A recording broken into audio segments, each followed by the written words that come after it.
সাতক্ষীরা জেলার কালীগঞ্জ উপজেলার কৃষ্ণনগর পল্লীতে অজ্ঞান পার্টি 2 মহিলা সদস্যকে আটক করা হয়েছে।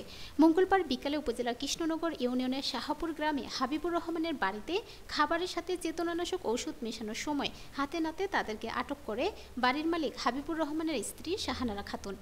আটককৃতরা হলেন সাতক্ষীরা সদর উপজেলা চৌবাড়িয়া গ্রামের বাবুর স্ত্রী রাবেয়া খাতুন ও শরীফুল ইসলামের মেয়ে ইতি।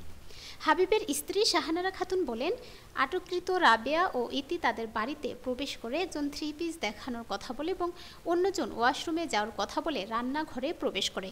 তাদের গতিবিধি সন্দেহজনক মনে হলে রান্নাঘরে প্রবেশ করে।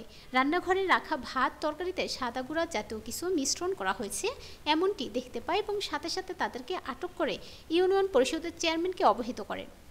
অজ্ঞান পার্টির সদস্য আটকের খবর পেয়ে উপজেলার মৌতলা গ্রামে শেখ মনিরুল ইসলাম কৃষ্ণনগর ইউনিয়ন পরিষদে আসে এবং গত শনিবার এই দুজন 3 পিস বিক্রির কথা বলে হাবিবুর রহমানের বাড়ির অনুরূপভাবে খাদ্যতে চেতনানাশক ওষুধ দিয়ে তাকে এবং তার স্ত্রী সোনিয়া খাতুন, মেয়ে মিম এবং শিশু ছেলে ইভানকে অচেতন করে রাতে স্বর্ণালঙ্কার সহ 3 থেকে 4 লক্ষ টাকার মালামাল লুট করে নিয়ে যায়।